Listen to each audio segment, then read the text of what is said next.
भारत माता की बहुत बहुत धन्यवाद। उत्तर प्रदेश भारतीय जनता पार्टी के अध्यक्ष जिनको आपने अभी थोड़ी ही देर पहले सुना है और जिन्होंने उत्तर प्रदेश में भारतीय जनता पार्टी को एक ऊंचाई देने का काम किया है, ऐसे भाजपा के प्रदेश अध्यक्ष श्री स्वतंत्र देव सिंह जी, प्रदेश के उप मुख्यमंत्री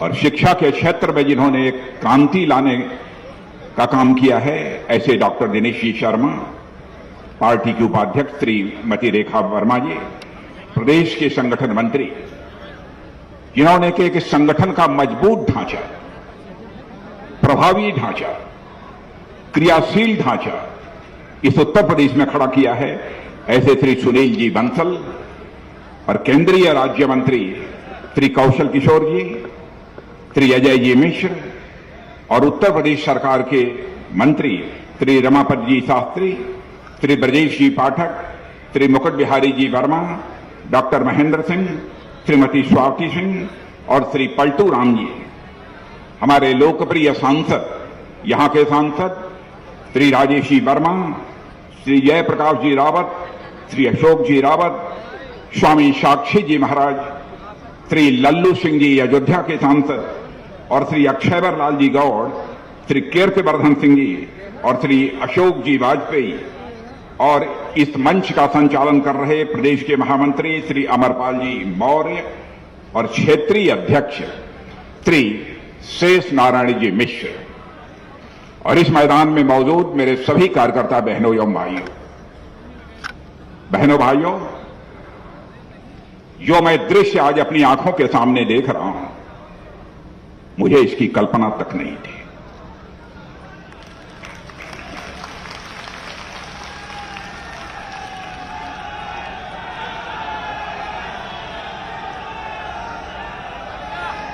और मेरे कार्यकर्ता बहनों भाइयों, मैं दावे के साथ कह सकता हूं आज यह दृश्य देखने के बाद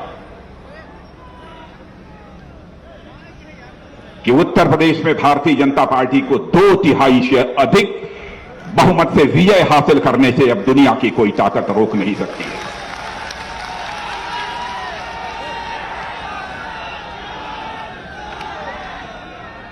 और आज इस अवध क्षेत्र का बूथ कार्यकर्ताओं का सम्मेलन जिस सीतापुर की धरती पर हो रहा है, उस सीतापुर का एक बहुत ही पुराना और बहुत ही गौरवशाली इतिहास है।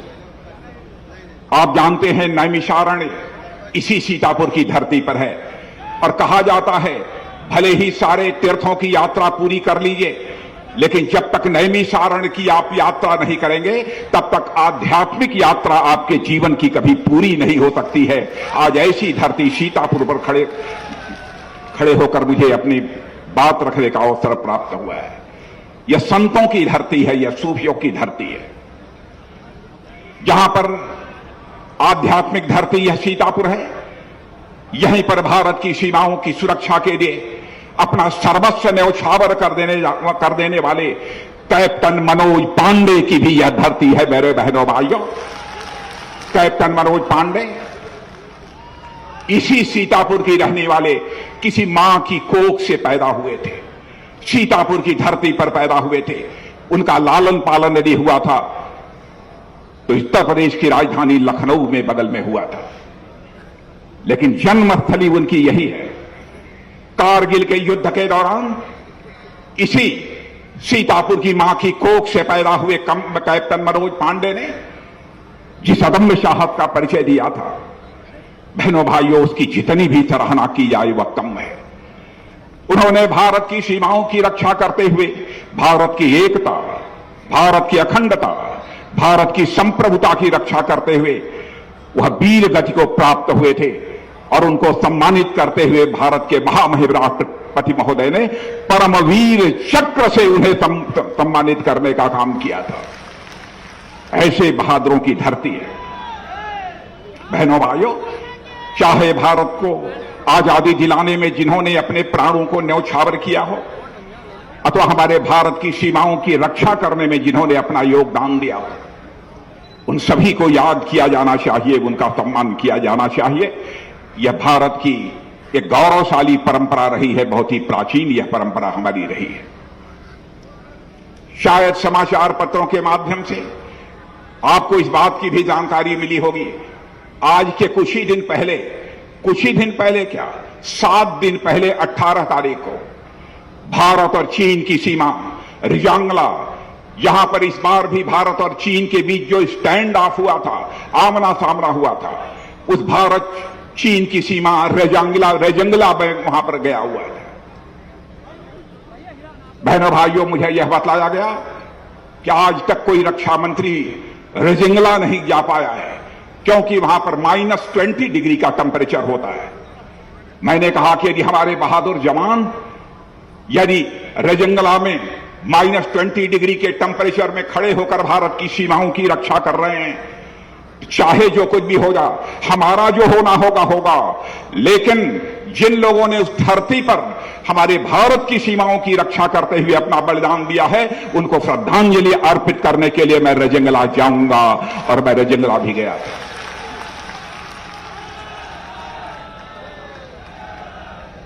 उसके 4 महीने पहले जब मैं लद्दाख गया हुआ था, तो लोगों ने 1962 में भारत और चीन के बीच जो युद्ध हुआ था उसका इतिहास मुझे बतलाया। उन्होंने कहा कि साहब, कमाल किया था भारत के सैनिकों ने। 124 की संख्या थी भारत के सैनिकों की, और उधर से चीन के हजारों की संख्या में लोग थे, लेकिन अपने देश की सीमा की रक्षा करते हुए 124 में से 114 हमारे भारत के सेना के जवानों ने अपना बलिदान दिया था और भारत की सीमाओं की रक्षा की थी। हजारों की संख्या में उधर से लोग मारे गए थे। मैंने पूछा उनके सम्मान में वहां कुछ बना हुआ है कि नहीं। उन्होंने कहा कि साहब, एक स्मारक छोटा बना हुआ है। मैंने कहा मैं उस स्मारक के बारे में जानना चाहूंगा, वह कैसा स्मारक है। उन्होंने कहा साहब, एक पोल खड़ा हुआ है। बहनों भाइयों, उसी समय मैंने आदेश दिया था, चाहे जितना भी पैसा खर्च हो, उसी रेजांगला की धरती पर उन हमारे शहीद नौजवानों के सम्मान में एक भव्य वार मेमोरियल बनाया जाना चाहिए, और उस वार मेमोरियल का निर्माण हो चुका है। उसी का उद्घाटन करने के लिए मैं रेजांगला गया था। और मैं तो यह मानता हूं, भारत की एकता, अखंडता और संप्रभुता की रक्षा के लिए जैसे सेना में सैनिकों की अहमियत होती है, वैसे ही इस देश में सुशासन देने के लिए और इस देश की जनता की सेवा करने के लिए यदि भारतीय जनता पार्टी सत्ता में आना चाहती है, तो आप जैसे भारतीय जनता पार्टी के सेनानियों की जरूरत होती है। बहनों भाई, और आज आप लोगों का जो मैं उमंग और उत्साह अपनी आंखों के सामने देख रहा हूं, आपके चेहरे की जो मैं चमक देख रहा हूं, मेरे बूथ के कार्यकर्ता बहनों भाइयों, मैं कह सकता हूं कि जितना भी आपका अभिनंदन किया जाए वह कम है। यह केवल मैं वाणी से नहीं बोल रहा हूं, दिल की गहराइयों से हमारे जो भाव निकल रहे हैं उसकी अभिव्यक्ति कर रहा हूं।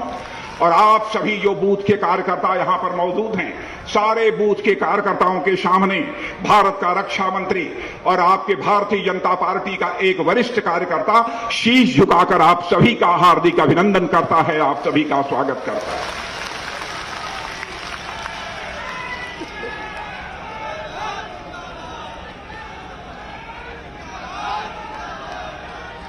बहनों भाइयों, आप हमारी पार्टी की जान हैं। कल मेरे मन में एक इच्छा पैदा हुई कि मैं अवध क्षेत्र के अपने बूथ के कार्यकर्ताओं से मिलने जा रहा हूं, उनके साथ मैं संवाद करूंगा। तो मैं जरा कुछ कार्यकर्ताओं से, हर जिले के 1-2 कार्यकर्ताओं से जरा मैं बात करूं। मैंने उनका नंबर मंगवाया। और बहनों भाइयों, कुछ कार्यकर्ताओं से मैंने बात की, हमारे पास वो सूची है। मैं लखनऊ जिला के रायबरेली में प्राथमिक विद्यालय C1 के बूथ अध्यक्ष राम सेवक सिंह से बात किया। राम सेवक सिंह हैं? कहां हैं? खड़े हो जाइए राम सेवक सिंह।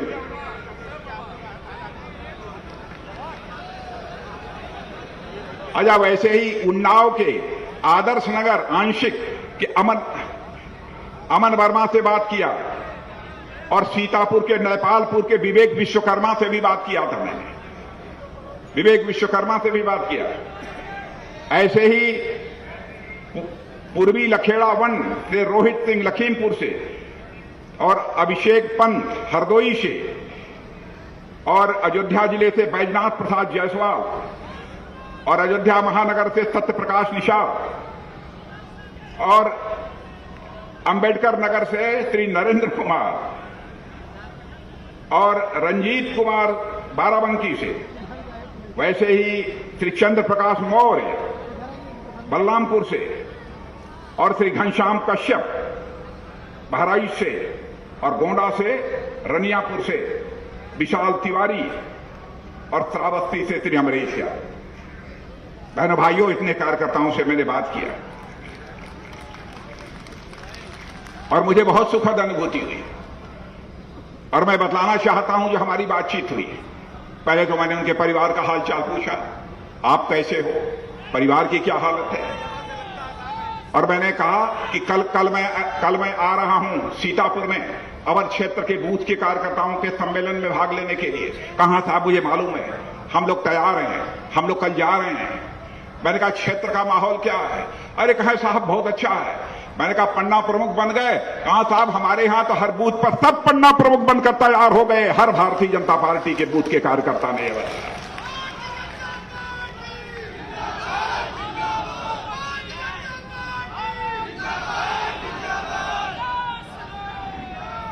बहनों भाइयों, मैं उन 10 जिन कार्यकर्ताओं से बात किया था उमंग और उत्साह देखने के बाद, जब मैं हेलीकॉप्टर से आ रहा था तो सुनील जी बंसल को मैं कह रहा था, सुनील जी जो उत्साह मैंने कार्यकर्ताओं के अंदर देखा है, बूथ के कार्यकर्ताओं के अंदर, मैंने तो जायजा लिया। यदि किसी बर्तन में चावल पक रहा हो तो पूरा चावल मलकर देखने की जरूरत नहीं होती है, 2, 4, 10 चावल ही उठाकर आप अंदाज लगा सकते हैं चावल पक गया कि नहीं पक गया। मैंने भी अंदाज लगा लिया, मैंने अंदाज लगा लिया कि अब उत्तर प्रदेश में भी चावल पक चुका है। अब 2/3 बहुमत से भारतीय जनता पार्टी को विजय प्राप्त करने से कोई रोक नहीं सकता। बहनों भाइयों, मैं जब राष्ट्रीय अध्यक्ष था उस समय भी मैं बूथ के कार्यकर्ताओं से जब बात करता था मुझे बहुत सुखद अनुभूति होती थी। कई ऐसे प्रसंग हैं आज भी उन राज्यों में लोग उसे याद करते हैं और बूथ की कितनी अहमियत है कि हमारे यहां तो यह मान्यता है कि बूथ जीता तो समझो चुनाव जीता, जो बूथ जीत गया तो समझिए चुनाव जीत गया। और मैं तो राष्ट्रीय अध्यक्ष रहते हुए बूथ कमेटी की बैठकों में जाता था और मैं यहां के जो जिलाध्यक्ष हैं और मैं कहना चाहता हूं क्षेत्रीय अध्यक्ष, महामंत्री, पदाधिकारी, सभी स्थानों पर जाना संभव नहीं है, लेकिन कभी कभी हम लोगों को जो बूथ के कार्यकर्ताओं की यदि कोई बैठक होती है तो उन बैठकों में भी भाग लेने के लिए हम सब उनके बीच जाना चाहिए। और बहनों भाइयों, आपने कमाल किया है, आप ही के दमखम पर यह करिश्मा हुआ है कि सारी दुनिया इस सच्चाई को स्वीकार करने लगी है कि आज भारत की ही नहीं बल्कि सारी दुनिया की सबसे बड़ी राजनीतिक पार्टी यदि कोई है तो हमारी और आपकी पार्टी है, भारतीय जनता पार्टी, और दुनिया की आज सबसे बड़ी यह राजनीतिक पार्टी बन चुकी है। यह धारणा बन गई। भारतीय जनता पार्टी एक ऐसी राजनीतिक पार्टी है मेरे बहनों भाइयों जिसकी एक विचारधारा है, जिसका एक वसूल है, जिसके कार्यक्रम में मैं विचारधारा की यहां पर चर्चा नहीं करना चाहता। बस एक ही बात निचोड़ मैं बतला देना चाहता हूं। विचारधारा तो बहुत लंबी चौड़ी है, पंडित दीनदयाल उपाध्याय का एक आत्म मानव दर्शन, उसकी भी चर्चा नहीं करना चाहता, लेकिन निचोड़ है कि भारतीय जनता पार्टी यदि सरकार बनाना चाहती है तो केवल सत्ता का सुख भोगने के लिए सरकार नहीं बनाना चाहती है, बल्कि भारतीय जनता पार्टी सरकार बनाना चाहती है तो देश बनाने के लिए भारतीय जनता पार्टी सरकार बनाना चाहती है। यह है हम भारतीय जनता पार्टी की सोच।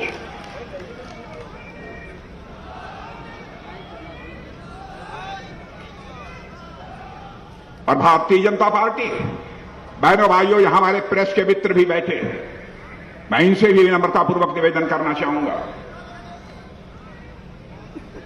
2-2 बार मैं पार्टी का राष्ट्रीय अध्यक्ष रह चुका हूं,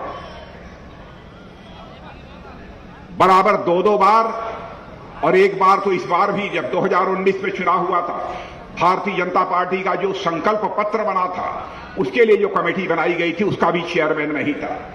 मोदी जी ने कहा, राजनाथ जी आप इसको संभालिए, लेकिन बार बार मोदी जी मुझसे एक ही बात कहते थे, राजनाथ जी यह सावधानी बरतिएगा कि हमारा संकल्प पत्र यानी घोषणा पत्र जो तैयार हो रहा है उसमें कहीं कोई ऐसी चीज न आ जाए जिसको हम पूरा न कर पाए। मैंने कहा चिंता मत करिएगा, उसके पहले भी बना चुका। बहनों भाइयों, क्या कोई नेता किसी पार्टी में चिंता करता है? लोग कहते हैं घोषणा पत्र में जो भी डालना हो डाल दो, जनता की आंखों में धूल झोंक कर सत्ता हासिल कर लो। बहनों भाइयों, लेकिन ऐसी सत्ता हम भारतीय जनता पार्टी के लोग चिमटी से भी नहीं छूना चाहेंगे। बहनों भाइयों, ऐसी सत्ता हम चिमटी से भी नहीं छूना चाहेंगे।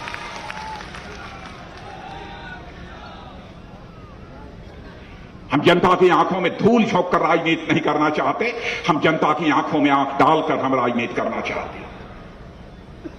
ऐसे लोग हैं, और उठाकर कोई घोषणा पत्र देख ले हमारे केंद्र का, मैं यह दावा नहीं करता कि हमारा कोई नीचे का कार्यकर्ता कहीं कोई बात बोल गया, पूरा नहीं कर पाया, गलत आश्वासन दिया, यह हो सकता है, लेकिन पार्टी का जहां तक सवाल है मैं कह सकता हूं, पार्टी जो कहेगी वह करेगी।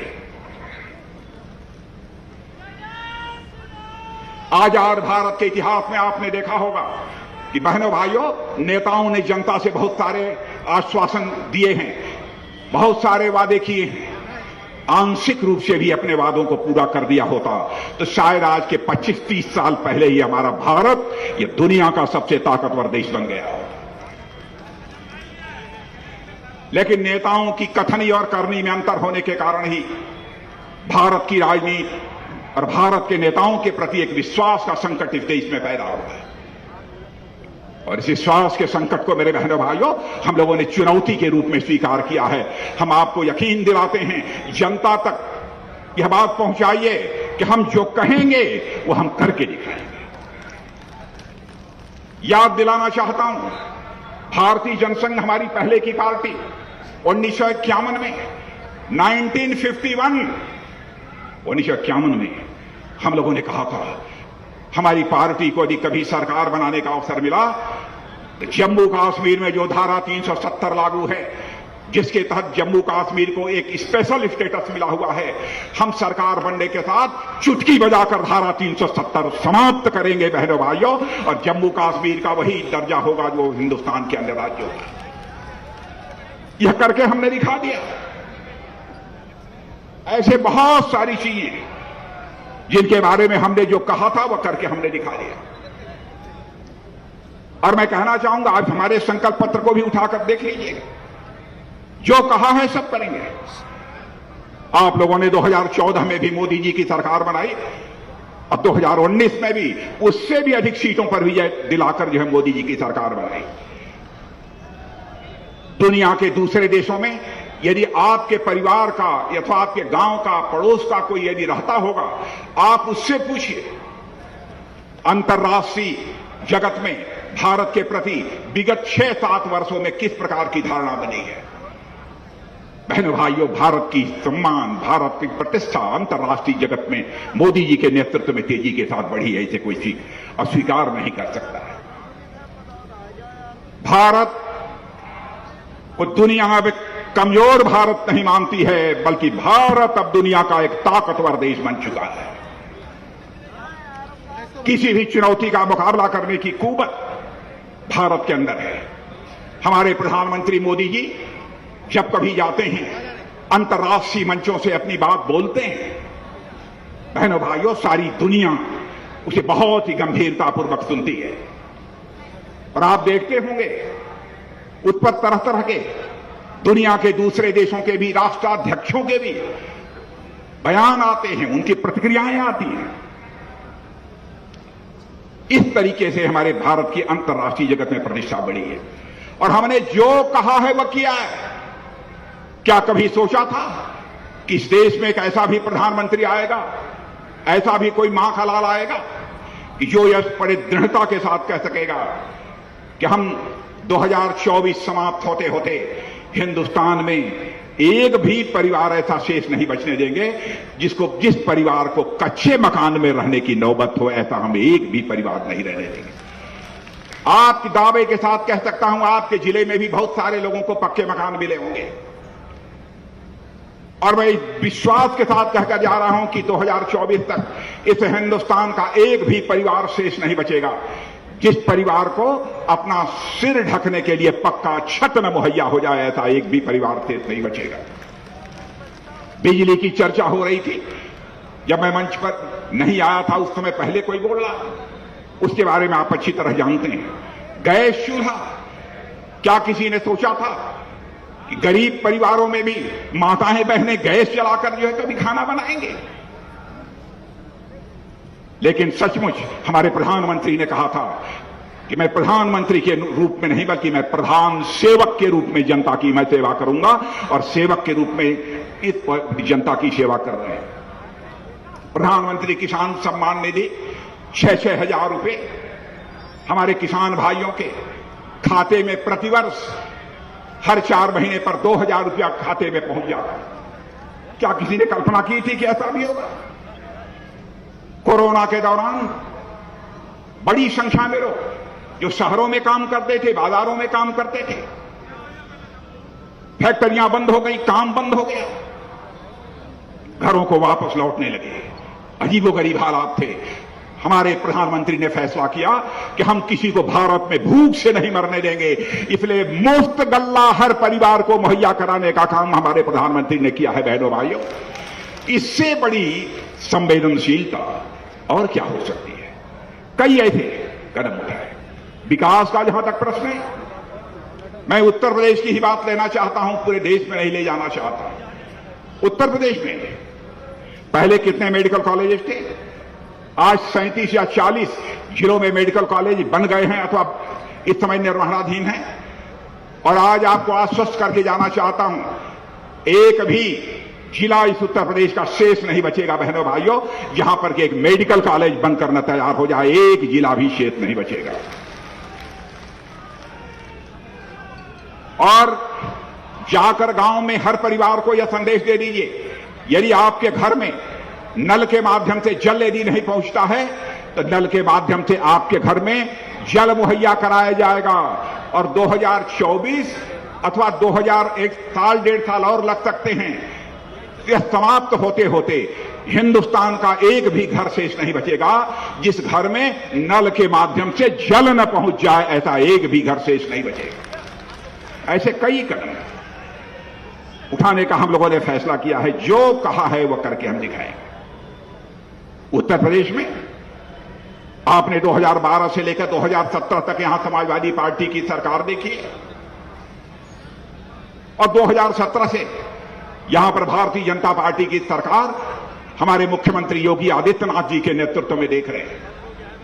बहनों भाइयों, आंख बंद करके भी कोई तुलना करके यह कह सकता है कि इन दोनों सरकारों में बेहतर काम करने वाली यदि कोई सरकार है तो हमारी योगी आदित्यनाथ की सरकार, इस उत्तर प्रदेश की सरकार, भाजपा की सरकार। और मैं तो कह सकता हूं, सपा के सरकार के समय भी फला मंत्री पर आरोप लग गए, किसी पर भ्रष्टाचार के, किसी पर बलात्कार के, किसी से खुलेआम पैसा लेने के। लेकिन मैं यहां ही नहीं, मैं दिल्ली की भी बात कर रहा हूं। 7.5 वर्षों से दिल्ली में हम लोग सरकार चला रहे हैं। हमारे श्रद्धेय अटल बिहारी वाजपेयी जी ने भी सरकार चलाई थी। बहनों भाई, कोई मां का लाल उंगली उठाकर कह दे किसी मंत्री के दामन पर कभी कोई भ्रष्टाचार की दाग लगी हुई हो, कोई तो उंगली उठा के कह दे। उत्तर प्रदेश में भी कोई यह नहीं कह सकता कि किसी के दामन के ऊपर कोई भ्रष्टाचार की दाग लगी हुई हो। समाजवादी पार्टी के शासनकाल में किस तरीके से गुंडों का, माफियाओं का, बदमाशों का बोलबाला रहता था। वह जो चाहते थे वह करते थे। लेकिन बहनों भाइयों, आज गुंडे बदमाशों की क्या हालत है मुझे बतलाने की जरूरत नहीं है। मैं समझता हूं कि योगी का नाम सुनते ही सारे गुंडे बदमाशों के दिल की धड़कन बढ़ जाती है। ऐसे हालात इस उत्तर प्रदेश में पैदा हो गए।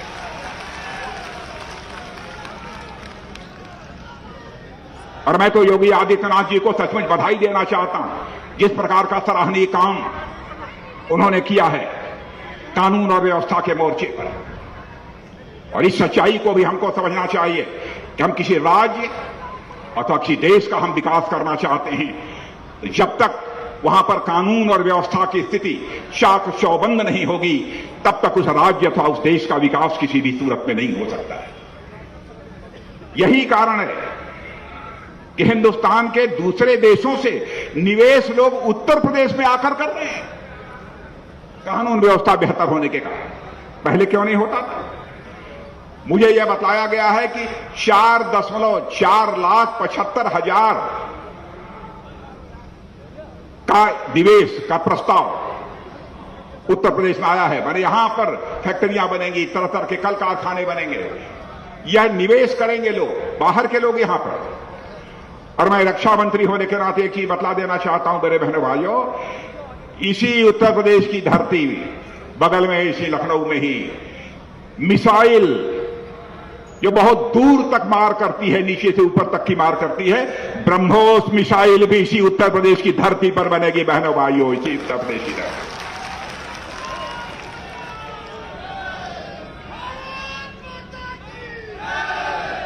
और ये हमारा सेना का जवान, अरे हमारा सेना का जवान जहां नजदीक से अपने दुश्मनों की, माने भारत के दुश्मनों की जो सीमा पर भारत की तरफ आंख उठाकर देखने की कोशिश करते हैं, उनके सीने को छलनी कर देने के लिए उसके हाथ में राइफल चाहिए।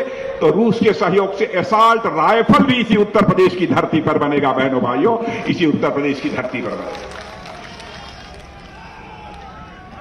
मैं योगी आदित्यनाथ जी की सरकार की मैं सराहना करना चाहता हूं। कमाल किया, कानून और व्यवस्था की स्थिति बेहतर होने का परिणाम यह रहा है कि जो हमारे उत्तर प्रदेश की अर्थव्यवस्था का आकार, यानी साइज हमारे अर्थव्यवस्था की, जो लगभग 11 लाख करोड़ हुआ करती थी, 5 वर्षों के अंदर इसको बढ़ाकर लगभग 22 लाख करोड़ रुपया करने का काम योगी आदित्यनाथ जी ने किया है बहनों भाइयों। यह कोई छोटी बात नहीं है। इसके लिए मैं मुख्यमंत्री को अपनी तरफ से बधाई देना चाहता हूं। अर्थव्यवस्था के मामले में जो हमारा उत्तर प्रदेश हिंदुस्तान में 6ठे स्थान पर आता रहा है। जनसंख्या की दृष्टि से तो हम लोग नंबर 1 पर हैं, भारत में ही नहीं, दुनिया के अधिकांश देश 4-5 को छोड़ दीजिए सब छोटे हैं। लेकिन अर्थव्यवस्था के मामले में अपने ही देश में हम 6ठे स्थान पर थे। यह मेरा आंकड़ा नहीं है, और मैं कहना चाहूंगा कि मेरी बात यदि कोई गलत हो तो हमारे प्रेस के मित्र इसे अखबारों में लिख दे। हमारी गलती होगी तो मैं इसे स्वीकार कर लूंगा, क्योंकि जिंदगी में यदि हमने राजनीति की है तो जनता की आंखों में धूल झोंक कर राजनीति नहीं की है बहनों भाइयों, जनता की आंखों में आंख डालकर राजनीति की है। इसलिए मैं कह रहा हूं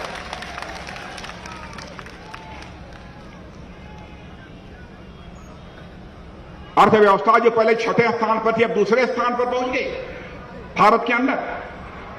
ईज ऑफ डूइंग बिजनेस, यानी बिजनेस करना कितना आसान है, कितना सरल है, इस मामले में जो रैंकिंग निर्धारित की है विदेशी एजेंसियों ने भी, उन्होंने भी कहा है कि जो उत्तर प्रदेश बिजनेस करने की दृष्टि से पूरे भारत में 6ठे स्थान पर था 2017 में, अब वह उछलकर दूसरे स्थान पर पहुंच गया है। मैंने व्यापार करना अब यहां पर इतना सुविधाजनक हो गया है, इतना आसान हो गया। यह स्थिति है। डिफेंस कॉरिडोर, मैंने भाइयों हम लोगों के लिए सचमुच ये गौरव का विषय है कि हमारे प्रधानमंत्री आदरणीय नरेंद्र मोदी जी ने उत्तर प्रदेश के लिए डिफेंस कॉरिडोर दिया है। दक्षिण भारत में तमिलनाडु के लिए दिया है तो उत्तर भारत में उत्तर प्रदेश के लिए डिफेंस कॉरिडोर दिया है। सारे बड़े बड़े प्लेटफॉर्म्स, टैंक्स, हथियार इसी उत्तर प्रदेश की धरती पर तैयार होंगे बहनों भाइयों। कमाल किया है यहां की सरकार ने। गन्ना किसानों का भुगतान किया है, इसके लिए भी मैं सरकार की सराहना करना चाहता हूं। और मुझे यह भी बतलाया गया है मिनिमम सपोर्ट प्राइस पर जो खरीद की है 78 लाख किसानों से बड़ी मात्रा में खरीद की है। बहनों भाइयों, भारतीय जनता पार्टी का जहां तक प्रश्न है, भारतीय जनता पार्टी सचमुच अन्नदाता मानती है अपने किसानों को।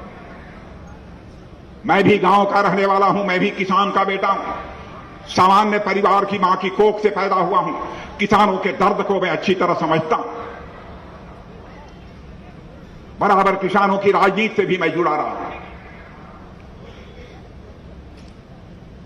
किसान को हम लोगों ने दूसरा भगवान माना है। और मैं याद दिलाना चाहता हूं, एक बार टिकैत साहब, जब मैं उत्तर प्रदेश का मुख्यमंत्री था, हमारे स्वर्गीय महेंद्र सिंह जी टिकैत, वो कुछ किसानों को लेकर, हजारों की संख्या में किसानों को लेकर लखनऊ में प्रवेश कर गए। अधिकारियों ने कहा, साहब हम उनको बीच रास्ते में हम रोक देंगे, हम मुख्यमंत्री आवास उनको नहीं पहुंचने देंगे। मैंने कहा कि नहीं, 1000, 2000, 10,000 जितने भी किसान हैं सबको मुख्यमंत्री आवास पर आने दो।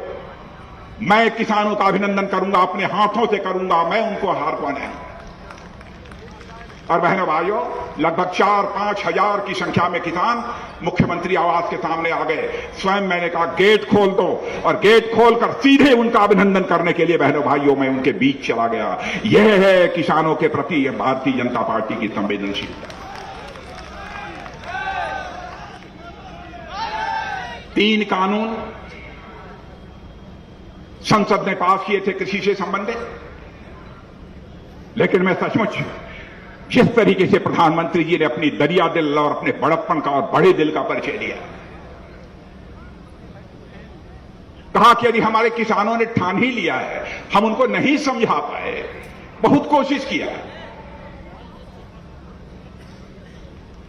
तो कम से कम हम यह ऐसे हालात नहीं पैदा होने देना चाहते कि हमको कोई किसानों पर गोली कभी चलाने की नौबत आ जाए। हमारा चाहे जो कुछ भी हो जाए, लेकिन हमारी सरकार कम से कम किसानों पर गोली नहीं चला सकती। बहनों भाइयों, किसानों का उत्पीड़न किसी भी सूरत में नहीं कर सकती। किसान के सामने बराबर हमारा सिर झुका हुआ है, हम सम्मान के नजरिए से उनको देखते हैं। देखिए कांग्रेस का इतिहास, अन्य राजनीतिक पार्टियों का इतिहास, मैं यहां सारा खुलासा नहीं करना चाहता हूं बंडल का। इनके हुकूमत में किसानों पर कितनी बार गोलियां चली हैं, उठाकर देख ले कोई पिछला इतिहास। मध्य प्रदेश ही नहीं, कई स्थानों पर गोलियां चली हैं बहनों भाई। सब तो सब इस उत्तर प्रदेश में राम भक्तों पर भी इसी समाजवादी पार्टी ने गोली चलाई है बहनों भाई।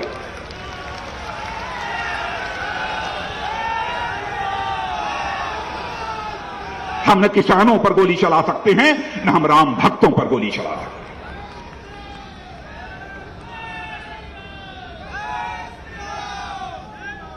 हम भारत को जाति, पंथ और मजहब के आधार पर बांटकर भी सत्ता नहीं हासिल करना चाहते। यह सत्ता हमको मंजूर नहीं है कि हम जातिवाद चलाकर, धर्मवाद चलाकर, पंथवाद और मजहबवाद चलाकर हम सत्ता हासिल कर रहे हैं। यह समाजवादी पार्टी के लोगों को मंजूर होगा। चुनाव आते ही उन्होंने कहां, पता नहीं कहां से, किस बोतल से जिन्ना का जिंदू निकालकर बाहर कर दिया। क्या जरूरत थी इस चुनाव में जिन्ना को लाने की? लेकिन समाजवादी पार्टी के नेता ने जिन्ना को लाकर खड़ा कर दिया। हमारे भारत के विभाजन के लिए जो व्यक्ति जिम्मेदार है, उसको हमारे उत्तर प्रदेश की राजनीति में लाकर खड़ा करने की क्या जरूरत थी? मैं इस सवाल का जवाब चाहता हूं। और मैं तो अभिनंदन करना चाहता हूं अपने मुस्लिम भाइयों का भी। बहुत सारे हमारे मुस्लिम विद्वानों ने, मुस्लिम भाइयों ने भी यह कहा कि समाजवादी पार्टी ने जो जिन्ना का नाम लिया है, चुनाव में लाने की जो कोशिश की है, बहुत ही गलत किया है। जिन्ना जो है भारत के विभाजन के लिए जिम्मेदार है। मैं उनका अभिनंदन करना चाहता हूं।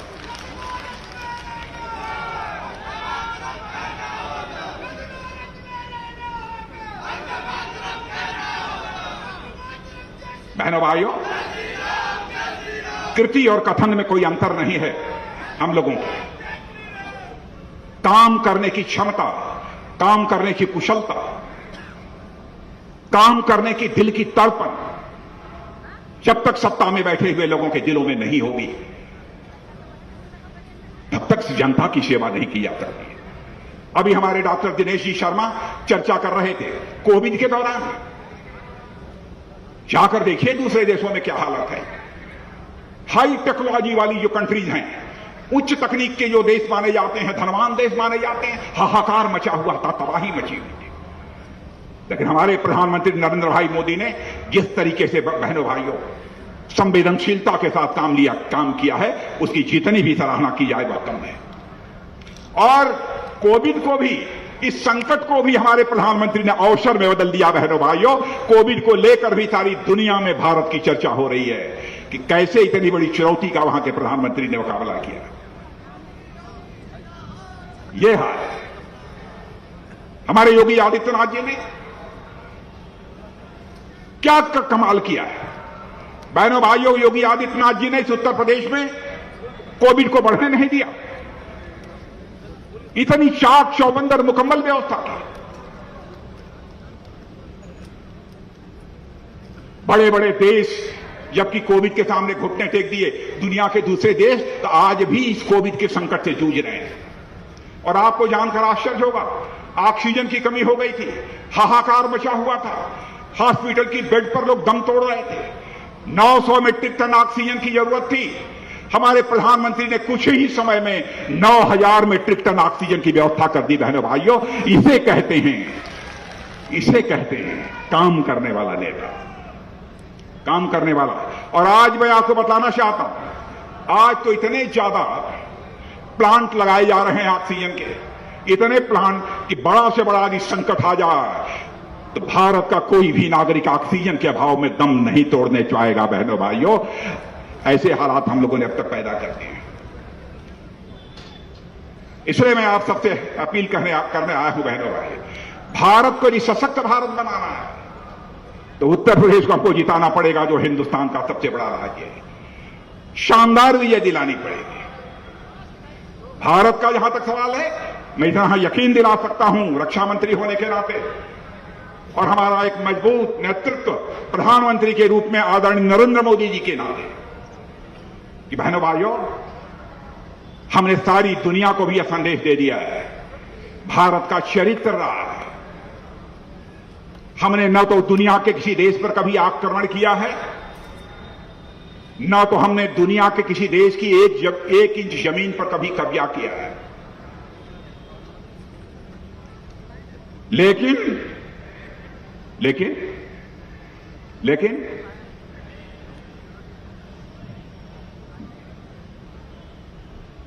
लेकिन यदि कोई हमें छेड़ेगा तो हम किसी भी सूरत में उसे छोड़ेंगे नहीं। यह भी हम लोगों का संकल्प। एक हमारा पड़ोसी देश या पश्चिमी भाग में है, पड़ोसी देश, नाम नहीं लेना चाहता, आतंकवादी गतिविधियों को बढ़ावा दे रहा है। कश्मीर में बराबर कोशिश करता रहता है भारत को अस्थिर करने की, भारत को तोड़ने की। लेकिन हमारे सेना के, हमारे पुलिस के, हमारे पैरामिलिट्री फोर्सेस के जवान म्यूचुअल कोऑर्डिनेशन के आधार पर मुंहतोड़ जवाब उसका दे रहे हैं। आपने देखा होगा, ऐसे एक बड़ी वारदात जब आतंकवादियों ने कर दी तो हमारे प्रधानमंत्री ने फैसला कर लिया। उसके बाद क्या हुआ, उरी और पुलवामा की घटना जानते होंगे बहने भाइयों। हमारे सेना के जवानों ने धरती पर चलकर भी, हवा पे भी चलकर भी जाकर यह संदेश दे दिया कि हम यह ताकत रखते हैं तो जरूरत पड़ने पर केवल भारत की धरती पर ही मुंहतोड़ जवाब हम नहीं देंगे, जरूरत पड़ी तो तुम्हारे देश की धरती पर भी आकर हम मुंहतोड़ जवाब दे सकते हैं। यह भारत के अंदर कुवत है, यह भारत की हैसियत है। यह करके हम लोगों ने दिखा दिया। इसलिए बहनों भाइयों, मैंने तो मोदी जी को, मैंने कहा है योगी जी को, योगी जी एक तेज तर्रार बैट्समैन की तरह, क्रिकेट का जो खिलाड़ी है उस तेज तर्रार खिलाड़ी की तरह बैटिंग कर रहे हैं, बैटिंग करते जाइए। और आपने देखा होगा कि मोदी जी कंधे पर हाथ रखे थे योगी जी को, वह ट्वीट गया तो लोगों ने कहा क्या कह रहे थे कान में, कुछ कह नहीं रहे थे, कह रहे थे योगी जी धड़ाधड़ बल्लेबाजी करते जाओ, बल्लेबाजी करते जाओ, बल्लेबाजी करते जाओ और भारतीय जनता पार्टी को शानदार विजय होकर गई। तो बहनों भाइयों, हम ये मान लें विजय तय, 2/3 बहुमत से अधिक आएगा तो एक बार हाथ उठाइए, एक बार खड़े हो जाइए। अब मैं मीडिया के मित्रों को कहूंगा, देखिए इनको, अब बोलिए एक बार, भारत माता की, भारत माता की, भारत माता की। बहुत बहुत धन्यवाद।